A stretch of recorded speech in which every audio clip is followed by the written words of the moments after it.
नमस्कार, जोहार। मैं पूनम और आप देख रहे हैं 24 झारखंड न्यूज। चलिए जानते हैं झारखंड के सुबह से लेकर शाम तक की तमाम बड़ी खबरों को। झारखंड में 3 महीने के अंदर 28,000 से ज्यादा पदों पर होगी बहाली। झारखंड में नई सरकार का गठन हो चुका है और शपथ लेते ही मुख्यमंत्री हेमंत सोरेन ने युवाओं को रोजगार देने का ऐलान कर दिया है। हेमंत सोरेन ने शपथ ग्रहण के बाद प्रेस को संबोधित करते हुए कहा कि वे 1 जनवरी से पहले 2025 में होने वाली भर्तियों का एग्जाम कैलेंडर जारी करेंगे और साथ ही जितनी भी भर्ती परीक्षाओं के परिणाम बाकी हैं उन्हें जल्द से जल्द रिलीज करेंगे। इन भर्तियों में सबसे प्रमुख भर्तियां जेपीएससी और जेएसएससी की हैं। झारखंड में सबसे मुख्य परीक्षाओं में से सहायक आचार्यों के 26,001 पद, जेएसएससी सीजीएल के 2,025 पद, जेपीएससी के 342 पद, झारखंड पुलिस के 4,919 पदों पर परीक्षाएं समाप्त हो चुकी हैं और इनके परिणाम का अभ्यर्थियों को लंबे समय का इंतजार है। सीएम हेमंत सोरेन के स्टेटमेंट के अनुसार जल्द ही छात्रों का इंतजार खत्म हो सकता है। झारखंड में जिस पार्टी की सरकार है यानी झारखंड मुक्ति मोर्चा, उन्होंने अपने चुनावी घोषणा पत्र में ये लिखा था कि शिक्षक, उत्पाद सिपाही समेत अन्य भर्तियों को सरकार बनने पर जल्द से जल्द पूरा किया जाएगा। नई परीक्षाओं के भर्ती के लिए एग्जाम कैलेंडर भी 2025 से पहले जारी कर दिया जाएगा। 13 किलोमीटर की रफ्तार से बढ़ा चक्रवाती तूफान फेंगल। जाने झारखंड में कैसा रहेगा मौसम। बंगाल की खाड़ी में दक्षिण पश्चिम में उठा प्रचंड चक्रवाती तूफान फेंगल 6 घंटे तक 13 किलोमीटर प्रति घंटे की रफ्तार से पश्चिम पश्चिमोत्तर की ओर बढ़ा। इस चक्रवाती तूफान की वजह से झारखंड के कई जिलों में बारिश के आसार हैं। मौसम केंद्र के प्रमुख अभिषेक आनंद ने बताया कि झारखंड में कल का मौसम कैसा रहने वाला है। भारत मौसम विज्ञान विभाग के रांची स्थित मौसम केंद्र के अभिषेक आनंद ने बताया कि फेंगल, जिसे फेंजल चक्रवाती तूफान भी कहा जा रहा है, के असर से झारखंड के कुछ जिलों में वर्षा होगी, कहीं बूंदाबांदी होगी तो कहीं तापमान में वृद्धि होगी। उन्होंने यह भी बताया कि झारखंड के किन जिलों में इसके असर से वर्षा होगी और कब प्रचंड ठंड पड़ेगी। मौसम वैज्ञानिक के मुताबिक शनिवार यानी 1 दिसंबर को झारखंड में सुबह के समय हल्के से मध्यम दर्जे का कोहरा या धुंध छाया रहेगा। इसके बाद आंशिक बादल छाए रहेंगे। दक्षिणी हिस्से यानी कोल्हान प्रमंडल के पूर्वी सिंहभूम, पश्चिमी सिंहभूम, सरायकेला खरसावां और सिमडेगा जिले में कहीं कहीं वर्षा होगी। इसके अलावा शेष भाग में मौसम शुष्क रहने का अनुमान है। हजारीबाग में अपराधियों का दुस्साहस, घर में घुसकर शख्स को मारी गोली। हजारीबाग के बड़कागांव के चेपा कला में अपराधियों ने दुस्साहस का परिचय देते हुए एक शख्स के घर में घुसकर गोली मार दी है। मृतक का नाम प्रकाश ठाकुर है। प्रकाश के सिर में गोली मारी गई है। घटना को रात 11 बजे अंजाम दिया गया है। वारदात को अंजाम देने के बाद अपराधी वहां से भाग निकले। गोली क्यों मारी गई है, फिलहाल इसका कारण पता नहीं चला है। घटना की सूचना पर डाड़ी कला पुलिस मौके पर पहुंच गई है। मृतक के शव को पोस्टमार्टम के लिए भेज दिया गया है। सीसीटीवी फुटेज खंगाले जा रहे हैं। प्रकाश ठाकुर का आपराधिक इतिहास रहा है। हजारीबाग जिला परिषद अध्यक्ष सुशीला देवी के पति लखन साहब पर गोली चलाने का आरोपी था। साथ ही डाड़ी कला स्कूल में ही एक पारा शिक्षक को भी गोली मारने का आरोप था। दोनों मामले में वह जेल में अभी काफी लंबे समय रहा। इसके बाद जमानत पर जेल से बाहर आया था। भाजपा और आजसू को फिर लग सकता है जोरदार झटका। झारखंड की राजनीति में एक बार फिर से दिलचस्प मोड़ आने वाला है। चुनाव में अपने लचर प्रदर्शन से आजसू लाचार हो गई है। वहीं भाजपा ने भी पिछले चुनाव से खराब प्रदर्शन किया है। अब झारखंड मुक्ति मोर्चा झामुमो अपनी स्थिति को मजबूत करने और भाजपा को चुनौती देने की रणनीति बनाने में जुट गया है। इस रणनीति के तहत झामुमो छोड़ दूसरी पार्टी में गए नेताओं को पार्टी में वापसी की पटकथा तैयार की जा रही है। कुछ आजसू के पुराने कैडरों को भी साथ लेने की तैयारी है। झारखंड विधानसभा चुनाव के बाद झारखंड मुक्ति मोर्चा झामुमो एक नई रणनीति के तहत भारतीय जनता पार्टी भाजपा और all Jharkhand students union AJSU को झटका देने की तैयारी में है। झामुमो का फोकस अपने जनाधार को मजबूत करने, आदिवासी वोट बैंक को पुनः संगठित करने और विपक्षी दलों के प्रभाव को कम करने पर है। झामुमो की योजना उन नेताओं को वापस पार्टी में लाने की है जिन्होंने किसी कारणवश पार्टी छोड़ दी थी। झारखंड में भाजपा को एक बड़ा झटका झामुमो दे सकता है। झामुमो के पुराने नेताओं और दूसरी पार्टी के नेताओं को झामुमो में आने के सवाल पर झामुमो केंद्रीय महासचिव सुप्रियो भट्टाचार्य कहते हैं, दल और दिल दोनों खुला है। माटी के हित में और झारखंड के हित में जो भी पार्टी में आते हैं उनका स्वागत है। विधायकों को घर बनाने के लिए 60 लाख रुपए का एडवांस तभी मिलेगा जब भूमि का स्पष्ट स्वामित्व हो। झारखंड के विधायकों को घर बनाने के लिए 60 लाख रुपए की राशि एडवांस के रूप में तभी मिलेगी जब उनके पास भूमि का स्पष्ट स्वामित्व होगा। राज्य सरकार ने एडवांस की राशि की स्वीकृति के लिए प्रावधानों में संशोधन कर दिया है। वित्त विभाग ने इसका आदेश जारी कर दिया है। जारी आदेश के तहत वैसे विधायकों को एडवांस मिलेगा जिनका कार्यकाल पेंशन प्रदायी हो उस स्थान पर जहां विधायक अपने कार्यकाल में या उसके बाद अंतिम रूप से बसना चाहते हैं। अन्य सरकारी स्रोत, हाउसिंग बोर्ड, अर्ध सरकारी निकायों या स्थानीय निकायों से इसी उद्देश्य से कोई ऋण या अग्रिम नहीं लिया हो। इसके बाद अगर वे अन्य स्रोतों से प्राप्त बकाया ऋण या अग्रिम को ब्याज के साथ एक किस्त में लौटाने का वचन देते हैं तो विधायक को गृह निर्माण के लिए एडवांस की स्वीकृति दी जा सकेगी। विधायक के पास भूमि का स्पष्ट स्वामित्व भी होना चाहिए। यदि एडवांस निजी पार्टियों से निर्मित मकान फ्लैट खरीदने के लिए है तो मकान फ्लैट पर किसी की देनदारी नहीं होनी चाहिए। फ्लैट खरीद के लिए आवेदक को भूमि मालिक एवं रजिस्टर्ड बिल्डर के बीच किए गए इकरारनामा प्रस्तुत करना होगा। प्रस्तावित फ्लैट का स्वीकृत नक्शा भी प्रस्तुत करना होगा। रजिस्टर्ड बिल्डर द्वारा किए जा रहे नए प्रोजेक्ट रेरा द्वारा भी स्वीकृत होना चाहिए। ईडी कोर्ट ने जेल अधीक्षक से पूछा, कब से जेल में है पूजा सिंघल, मंगलवार तक दे जानकारी। नए कानून के तहत जेल से रिहा करने के लिए निलंबित आईएएस पूजा सिंघल की ओर से दायर याचिका पर Ranchi PMLA prevention of money laundering act की विशेष कोर्ट में सुनवाई हुई। पूजा सिंघल की ओर से बहस सुनने के बाद कोर्ट ने बिरसा मुंडा केंद्रीय कारागार के अधीक्षक को यह बताने का निर्देश दिया है कि पूजा सिंघल कब से जेल में है और उनकी न्यायिक हिरासत की अवधि कितनी हुई है। पूजा सिंघल की ओर से अधिवक्ता विक्रांत सिन्हा ने बहस की। कोर्ट ने जेल अधीक्षक को मंगलवार तक उक्त जानकारी देने का निर्देश दिया है।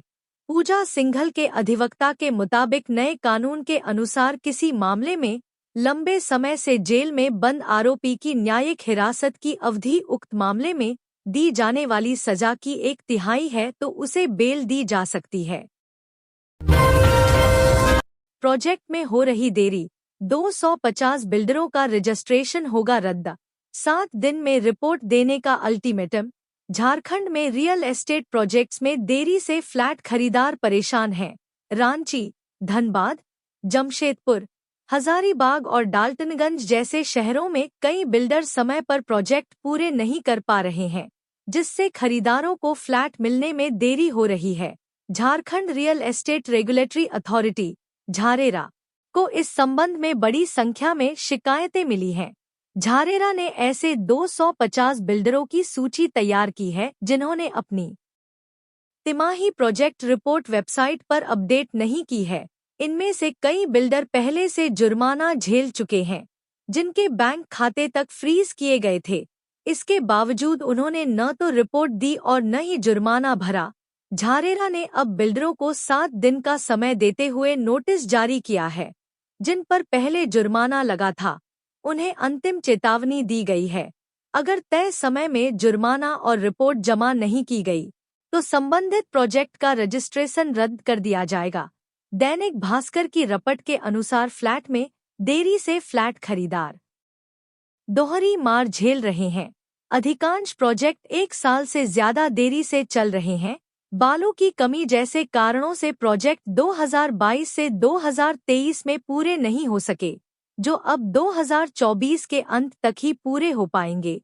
खरीदारों ने लोन लेकर बिल्डरों को भुगतान कर दिया है, लेकिन अब उन्हें ईएमआई के साथ किराया भी देना पड़ रहा है। इससे उनका आर्थिक बोझ बढ़ रहा है। सरकार गठन के बाद पहला विधानसभा सत्र 9 दिसंबर से। झारखंड में हेमंत सोरेन सरकार के गठन के बाद पहला विधानसभा सत्र 9 दिसंबर से शुरू होगा। यह सत्र 4 कार्य दिवसों तक चलेगा। पहले दिन नवनिर्वाचित विधायकों को शपथ दिलाई जाएगी। 10 दिसंबर को विधानसभा अध्यक्ष का चुनाव होगा। 11 दिसंबर को राज्यपाल का अभिभाषण होगा, जो सुबह 11:30 बजे शुरू होगा। उसी दिन सरकार दूसरी पाली में वित्तीय वर्ष 2024 से 25 के लिए दूसरा अनुपूरक बजट पेश करेगी। सत्र के आखिरी दिन 12 दिसंबर को राज्यपाल के अभिभाषण और अनुपूरक बजट पर चर्चा और बहस होगी। राज्य सरकार ने 9 से 12 दिसंबर तक सत्र बुलाने का प्रस्ताव दिया था, जिसे राज्यपाल संतोष कुमार गंगवार ने मंजूरी दे दी है। चाईबासा में पुलिस नक्सली मुठभेड़, मारा गया पीएलएफआई का एरिया कमांडर लंबू। पुलिस को नक्सलियों के खिलाफ बड़ी सफलता मिली है। पुलिस के साथ मुठभेड़ में नक्सली एरिया कमांडर लंबू मारा गया है। यह मुठभेड़ तेबो थाना क्षेत्र में हुई। पुलिस आगे की कार्रवाई में जुटी है। बता दें कि पश्चिमी सिंहभूम जिला पुलिस बल की विशेष टीम के साथ हुए मुठभेड़ में पीएलएफआई एरिया कमांडर लंबू मारा गया है। वो टेबो थाना क्षेत्र के तोमरोंग गांव के जंगल में मारा गया है। यह जानकारी पुलिस अधीक्षक आशुतोष शेखर ने दी है। उन्होंने बताया कि आगे की कार्रवाई की जा रही है। रांची में एनएसजी की टीम ने किया नक्सल विरोधी जंगल अभ्यास। झारखंड की राजधानी रांची में राष्ट्रीय सुरक्षा गार्ड एनएसजी की टीम ने नक्सल विरोधी जंगल अभ्यास थंडरबोल्ट का आयोजन किया। यह 27 से 30 नवंबर तक आयोजित किया गया। इस अभ्यास का आयोजन रांची के बाहरी इलाकों में विभिन्न नक्सल प्रभावित संवेदनशील क्षेत्रों में किया गया था। इस अभ्यास के दौरान नक्सलियों द्वारा अपनाई जा रही नवीनतम कार्यप्रणाली को शामिल करते हुए विभिन्न परिदृश्यों का अनुकरण किया गया। इसका उद्देश्य प्रतिक्रियाकर्ताओं को यथार्थवादी अनुभव प्रदान करना था। बता दें कि इस अभ्यास को आयोजित करने का मुख्य उद्देश्य संभावित नक्सली खतरों का पूर्वानुमान लगाने और मुख्य नक्सल प्रभावित क्षेत्रों में एकीकृत मजबूत सुरक्षा ग्रिड को सक्रिय करने के लिए आवश्यक प्रक्रियाओं का पूर्वाभ्यास करना था। इस दौरान झारखंड पुलिस के नक्सल विरोधी विशेष बल झारखंड जगुआर, आतंकवाद विरोधी दस्ता और केंद्रीय सुरक्षा बल प्रथम प्रतिक्रियाकर्ता के रूप में शामिल थे, जबकि एनएसजी की टीम ने अंतिम प्रतिक्रिया बल के रूप में कार्य किया। इस अभ्यास में त्वरित आपातकालीन प्रतिक्रियाओं के लिए विभिन्न एजेंसियों के बीच नक्सल विरोधी अभियानों में अंतर संचालन के महत्व को रेखांकित किया गया। इस अभ्यास का मुख्य उद्देश्य नक्सल विरोधी अभियान, बंधकों को छुड़ाना, आईईडी, इम्प्रोवाइज्ड एक्सप्लोसिव डिवाइस का पता लगाना और जंगल विशेष योजना और ऑपरेशनों के क्रियान्वयन पर आधारित था। वहीं एनएसजी ने इस बात पर जोर दिया कि ये अभ्यास न केवल तैयारी को बढ़ाते हैं, बल्कि संकट के दौरान प्रतिक्रियाकर्ताओं को त्वरित और अधिक सूचित निर्णय लेने में सक्षम बनाते हैं। अभ्यास से पहले एसपी एटीएस कार्यालय में एनएसजी द्वारा नक्सल विरोधी जंगल अभियानों के संचालन में प्रयुक्त हथियारों और उपकरणों का प्रदर्शन भी किया गया। झारखंड ऊर्जा विभाग के खाते से 107 करोड़ का फर्जी ट्रांसफर मामला। बंगाल में मोबाइल होलसेलर के खाते में ट्रांसफर हुए थे रकम। झारखंड ऊर्जा विभाग के खाते से 107 करोड़ रुपए की फर्जी निकासी का मामला सामने आया है। इसमें आरोप है कि आरोपियों ने बड़ी राशि की फर्जी ट्रांसफर की थी, जो पश्चिम बंगाल में स्थित मोबाइल होलसेलरों के खातों में भेजी गई। मामले की जांच झारखंड सीआईडी ने शुरू की है और डीजीपी अनुराग गुप्ता के निर्देश पर एटीएस एसपी ऋषभ झा के नेतृत्व में एक विशेष जांच टीम एसआईटी गठित की गई है। जांच में पता चला कि 107 करोड़ रुपए की अवैध निकासी के लिए लगभग 1200 खातों का उपयोग किया गया था, जिनमें सैकड़ों सिम कार्ड का इस्तेमाल किया गया था। अब तक 50 करोड़ रुपए से ज्यादा की राशि को फ्रीज किया जा चुका है और इस मामले में सेंट्रल बैंक के एक मैनेजर समेत 6 आरोपियों को गिरफ्तार किया गया है। रांची डीसी मंजूनाथ भजंत्री ने ली सुप्रीम कोर्ट की शरण, दाखिल की स्पेशल लीव पिटीशन। जानिए क्या है मामला। झारखंड की राजधानी रांची के वर्तमान उपायुक्त और आईएएस अधिकारी मंजूनाथ भजंत्री ने हाईकोर्ट के आदेश के खिलाफ सुप्रीम कोर्ट की शरण ली है। इसे लेकर उन्होंने सर्वोच्च न्यायालय में एसएलपी स्पेशल लीव पिटीशन दाखिल की है। रांची डीसी ने अपनी याचिका में हाईकोर्ट के आदेश को चुनौती दी है, जिसमें एचसी द्वारा उन्हें चुनावी कार्य से दूर रखे जाने का आदेश है। उपायुक्त ने सर्वोच्च न्यायालय से उस आदेश को रद्द करने की मांग की है। बता दें कि फिलहाल मंजूनाथ भजंत्री की याचिका सुप्रीम कोर्ट में सुनवाई के लिए सूचीबद्ध नहीं हुई है। बता दें कि झारखंड हाईकोर्ट ने 22 सितंबर को आईएएस अधिकारी मंजूनाथ भजंत्री के विरुद्ध विभागीय कार्रवाई करने और उन्हें चुनावी कार्यों से अलग रखने के आदेश के खिलाफ दायर अपील की याचिका स्वीकार की थी। वहीं हाईकोर्ट के इस फैसले के बाद मंजूनाथ भजंत्री को चुनावी कार्यों से दूर रखा गया था। इसके अलावा राज्य में विधानसभा चुनाव को लेकर लागू आचार संहिता के दौरान उन्हें आनन फानन में रांची डीसी के पद से हटाया गया था। साथ ही उनके स्थान पर वरुण रंजन रांची डीसी के पद पर पदस्थापित हुए थे। हालांकि सीएम हेमंत सोरेन के शपथ ग्रहण के बाद राज्य सरकार ने वापस मंजूनाथ भजंत्री को रांची का उपायुक्त नियुक्त कर दिया। जानकारी हो कि मंजूनाथ भजंत्री ने शुक्रवार को ही पदभार लिया है। झारखंड विधानसभा सदन में इस बार गूंजेगी 12 महिला विधायकों की आवाज। झारखंड विधानसभा के विशेष सत्र में इस बार 12 महिला विधायकों की आवाज गूंजेगी।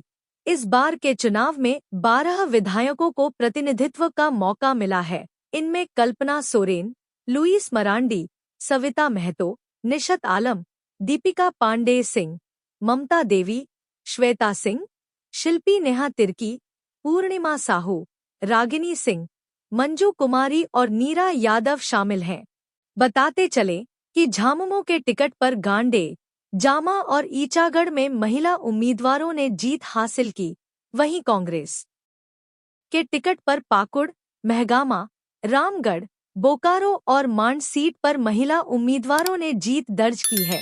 बीजेपी के टिकट पर कोदरमा, झरिया और जमशेदपुर पूर्वी में महिला उम्मीदवारों ने जीत हासिल की है। गढ़वा में 4 अपराधी अवैध हथियार के साथ गिरफ्तार। कांडी बाजार में हथियार लहराकर फैला रहे थे दहशत। गढ़वा जिला के कांडी बाजार में दिनदहाड़े हथियार लहराने के आरोप में पुलिस ने 4 अपराधियों को शुक्रवार को गिरफ्तार कर जेल भेज दिया है। गढ़वा एसडीपीओ नीरज कुमार ने अपराधियों की गिरफ्तारी की पुष्टि की है। एसडीपीओ ने बताया कि इन चारों अपराधी कांडी बाजार में एक ऑटो चालक और बस चालक से बेवजह उलझ गए थे और उन्हें जान से मारने की धमकी दे रहे थे। इस दौरान उन्होंने बाजार में देसी कट्टा लहराकर दहशत फैलाने की भी कोशिश की थी। वहीं मामले की सूचना मिलने पर गढ़वा पुलिस हरकत में आई और छापेमारी कर चारों अपराधियों को गिरफ्तार कर लिया गया। पुलिस ने तलाशी के दौरान अपराधियों के पास से एक देसी कट्टा और 4 जिंदा कारतूस भी बरामद किया है। कोदरमा में जल्द शुरू होने वाला है टोल प्लाजा। नवनिर्वाचित बीजेपी विधायक ने कई मांगों को लेकर किया विरोध। कोदरमा जिले के चंदवारा प्रखंड के मदनगुंडी में रांची पटना NH 20 पर नया टोल प्लाजा बनकर तैयार हो चुका है, लेकिन इसकी शुरुआत से पहले ही इसका विरोध होने लगा है। बरही के नवनिर्वाचित बीजेपी विधायक मनोज कुमार यादव ने अपने समर्थकों के साथ टोल प्लाजा के पास बैठक पर स्थानीय लोगों के लिए रोजगार और निजी वाहनों पर टोल छूट की मांग की है। विधायक मनोज यादव ने टोल एजेंसी को स्पष्ट चेतावनी दी है कि अगर स्थानीय लोगों को रोजगार नहीं मिला और कोदरमा व हजारीबाग के निजी वाहनों को छूट नहीं दी गई तो आंदोलन तेज होगा। उन्होंने कहा कि राज्य सरकार भी स्थानीय लोगों को रोजगार देने की बात करती है, इसलिए वादा पूरा नहीं हुआ तो उग्र आंदोलन किया जाएगा। बैठक में मौजूद स्थानीय लोगों ने आरोप लगाया कि टोल प्लाजा के लिए उनकी जमीन सस्ते दामों पर ली गई और अब बाहरी लोगों को काम पर रखा जा रहा है। विस्थापित लोग बेरोजगार हो चुके हैं और अपनी भी गंवा चुके हैं। विधायक ने मांग की कि टोल प्लाजा में स्थानीय योग्य उम्मीदवारों को 100% रोजगार दिया जाए, वरना विरोध और तीव्र होगा। शुक्रवार से जमा होगा झारखंड मैट्रिक परीक्षा का आवेदन। झारखंड में मैट्रिक की परीक्षा का आयोजन फरवरी माह में होता है। इस बार भी यह परीक्षा इसी माह के अंतिम सप्ताह में आयोजित होगा। इसके लिए 30 नवंबर से मैट्रिक का फॉर्म जमा होना शुरू हो जाएगा। यह प्रक्रिया 14 दिसंबर तक चलेगी। परीक्षार्थी अपना आवेदन बगैर किसी विलंब शुल्क के इस अवधि के दौरान कर सकते हैं। जैक यानी कि झारखंड एकेडमिक काउंसिल ने इस संबंध में पत्र जारी कर दिया है।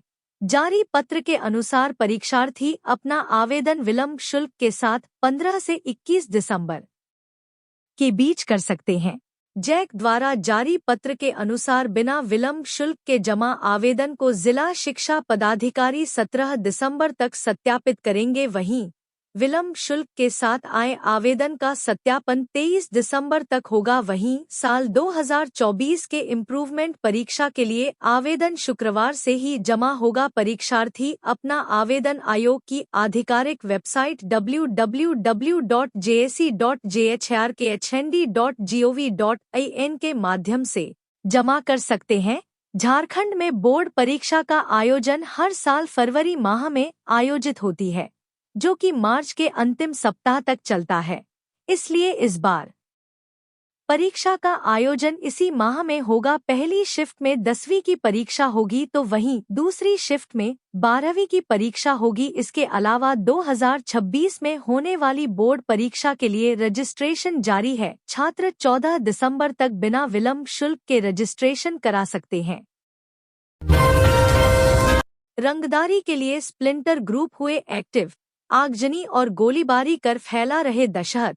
झारखंड के कुछ जिलों में पिछले 2 महीने से कुछ आपराधिक गिरोह और उग्रवादियों के स्प्लिंटर ग्रुप दहशत फैला रहे हैं। रंगदारी और वसूली करने के लिए आगजनी और फायरिंग की वारदातों को अंजाम दिया जा रहा है। डीजीपी झारखंड अनुराग गुप्ता की तरफ से ऐसे गुटों के खिलाफ कड़ी कार्रवाई करने के निर्देश जारी किए गए हैं। राजधानी रांची के ग्रामीण इलाके के अलावा खूंटी, चतरा, गुमला और लातेहार और लोहरदगा जैसे जिलों में उग्रवादी संगठन टीपीसी, पीएलएफआई, जेजेएमपी के साथ साथ अमन साव गिरोह दहशत फैलाने में लगा हुआ है। इन पर नकेल कसने के लिए कड़े निर्देश डीजीपी के द्वारा जिलों को दिया गया है। नक्सलियों के खात्मे में लगी झारखंड पुलिस के लिए ये स्प्लिंटर ग्रुप परेशानी का सबक बने हुए हैं। सिर्फ स्प्लिंटर ग्रुप ही नहीं, बल्कि अमन साव, अमन श्रीवास्तव और सुजीत श्रीवास्तव गिरोह भी उग्रवादियों की तर्ज पर फायरिंग और आगजनी कर रहा है। 25 नवंबर को पीएलएफआई के हथियार बंद दस्ते ने चाईबासा के गुदड़ी में बालू तस्करी को लेकर 2 युवकों की हत्या कर दी थी। 26 नवंबर को पीएलएफआई के द्वारा खूंटी में कई वाहनों में आगजनी की गई। धनबाद एसएनएमएमसीएच में होगी स्थायी चिकित्सकों के रिक्त पदों पर बहाली। 5 और 6 दिसंबर को होगा नियुक्ति साक्षात्कार। भारत की कोयला राजधानी धनबाद के शहीद Nirmal Mahato medical college and hospital में जल्द ही स्थायी चिकित्सकों के रिक्त पदों पर नियुक्ति की जाएगी। इस भर्ती प्रक्रिया के लिए स्वास्थ्य चिकित्सा, शिक्षा व परिवार कल्याण विभाग की ओर से मंजूरी दे दी गई है। बता दें कि मेडिकल कॉलेज के विभिन्न विभागों के अंतर्गत प्राध्यापक, सह प्राध्यापक व सहायक प्राध्यापक के पद पर स्थायी रूप से चिकित्सकों की नियुक्ति के लिए स्वास्थ्य मुख्यालय द्वारा बहाली निकाली गई है। इसे लेकर रांची स्थित स्वास्थ्य मुख्यालय में 5 और 6 दिसंबर को चिकित्सकों का साक्षात्कार होगा।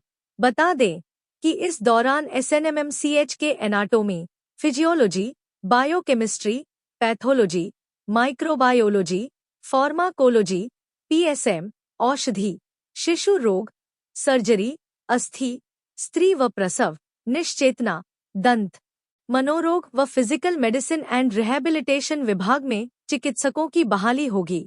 जानकारी हो कि स्वास्थ्य मुख्यालय की ओर से राज्य में एसएनएमएमसीएच सहित 5 मेडिकल कॉलेज के विभिन्न विभागों में रिक्त पड़े कुल 167 पदों को भरने के लिए चिकित्सकों की बहाली होगी। वहीं नियुक्ति प्रक्रिया पूरी होने के बाद चिकित्सकों को जरूरत के अनुसार सभी मेडिकल कॉलेजों में पदस्थापित किया जाएगा। वहीं केंद्रीय स्वास्थ्य और परिवार कल्याण मंत्रालय ने बताया कि धनबाद में सुपर स्पेशलिटी अस्पताल के मौजूदा चिकित्सा ढांचे को उन्नत और मजबूत करने की योजना बनाई गई है। यह जानकारी स्वास्थ्य मंत्रालय की ओर से धनबाद के सांसद ढुलू महतो के लिखित सवाल के जवाब में दी गई है। साथ ही कहा गया कि धनबाद के शहीद निर्मल महतो मेडिकल कॉलेज एवं अस्पताल में प्रधानमंत्री स्वास्थ्य सुरक्षा योजना के तहत एक सुपर स्पेशलिटी ब्लॉक की स्थापना की जाएगी। बता दें कि यह सुविधा झारखंड में चिकित्सा के उन्नयन के लिए एक बड़ा कदम साबित होगा। सांसद ढुलू महतो ने कहा कि स्वास्थ्य सेवाओं का उन्नयन हमारा प्राथमिक एजेंडा है। इससे धनबाद और आसपास के जिलों में बेहतर चिकित्सा सुविधाओं के माध्यम से क्षेत्रवासियों को भी लाभ मिलेगा। पांकी के नूरू वार्ड सदस्य के घर में लगी आग, मुखिया ने हर संभव मदद का दिया आश्वासन। पांकी प्रखंड के नूरू में वार्ड सदस्य यशवंत कुमार यादव के घर में आग लग गई। इस अगलगी में घर और वहां रखे आधे से अधिक धान और अन्य सामान जलकर राख हो गए। वार्ड सदस्य यशवंत कुमार के पिता बैजनाथ यादव एक किसान हैं। जानकारी के अनुसार बैजनाथ यादव ने धान और पुआल घर के बाहर रखा था। अचानक पुआल में आग लग गई। आग की लपटें इतनी तेज थी कि धान और यशवंत का घर भी इसकी आगोश में आ गया। आनन फानन में ग्रामीणों की मदद से आग को बुझाया गया, लेकिन तब तक घर पर रखे सारे सामान जल गए। इस अगलगी में किसान बैजनाथ यादव को भारी नुकसान हुआ है। जानकारी पाकर पंचायत मुखिया प्रमिला देवी घटनास्थल पर पहुंची और हर संभव मदद व मुआवजा का आश्वासन दिया। पलामू बालिका गृह में बच्चियों के साथ यौन शोषण, गंभीर धाराओं में एफआईआर की तैयारी। पलामू जिला की बालिका गृह में बच्चियों के साथ यौन शोषण की घटना हुई है। यौन शोषण का आरोप बालिका गृह के एक संचालक और एक महिला कर्मी पर लगा है। इस मामले में पॉक्सो समेत कई गंभीर धाराओं में एफआईआर की प्रक्रिया शुरू की गई। बालिका गृह में यौन शोषण की शिकार एक नाबालिग पीड़िता है। इस पूरे मामले में महिला पुलिस अधिकारी पीड़ितों का बयान ले रही हैं, ताकि फिर किसी नतीजे पर पहुंचा जा सके। पलामू में बालिका गृह का संचालन सूदना के इलाके में होता है। फिलहाल पलामू बालिका गृह में 28 बच्चियां हैं। शुक्रवार को कुछ मानवाधिकार कार्यकर्ता बालिका गृह गए थे। इसी दौरान यह मामला निकलकर सामने आया कि 2 लड़कियों के साथ यौन शोषण की घटना हुई है। पूरे मामले की जानकारी पलामू पुलिस को मिली थी, जिसके चलते एसएसपी आईपीएस राकेश कुमार सिंह के नेतृत्व में महिला पुलिस अधिकारियों की एक टीम बालिका गृह जांच के लिए पहुंची थी। इसी जांच के क्रम में महिला पुलिस अधिकारियों के समक्ष पीड़ितों ने यौन शोषण की घटना के बारे में जानकारी दी है। पलामू एसपी रेशमा रमेशन ने बताया कि लड़कियों ने यौन शोषण के बारे में जानकारी दी है। पूरे मामले में पॉक्सो समेत गंभीर धाराओं में एफआईआर दर्ज की जा रही है। पूछताछ के दौरान कई बातों की जानकारी मिली है, जिसके बाद आगे की कार्रवाई की जाएगी। मौके से 2 लोगों को गिरफ्तार भी किया गया है। आलू व्यवसायियों ने ममता और हेमंत सरकार से लगाई गुहार, कहा जल्द खोलें बॉर्डर। पश्चिम बंगाल सरकार की बेरुखी का असर झारखंड और बिहार के व्यवसायियों को ही नहीं, बल्कि आम लोगों को भी झेलना पड़ रहा है। झारखंड और बंगाल सीमा के मैथन की डिबुडीह चेकपोस्ट पर आलू लोड वाहनों को गुरुवार रात से ही रोक दिया गया है। बंगाल से आलू लोड करके बिहार और झारखंड में लाया जा रहा था। आलू लोड वाहन डिबुडीह चेकपोस्ट पर रात से ही खड़ी है। इसमें रखे आलू खराब हो रहे हैं। वहीं धनबाद के बरवाडा स्थित कृषि बाजार में बंगाल से आने वाले वाहन शुक्रवार से वहां नहीं पहुंचे। कृषि बाजार के थोक व्यवसायी उत्तर प्रदेश से आलू मंगवा रहे हैं। वहीं कुछ व्यवसायियों का कहना है कि पश्चिम बंगाल सरकार के द्वारा कोई लिखित आदेश नहीं दिया गया है, यह आदेश सिर्फ मौखिक है।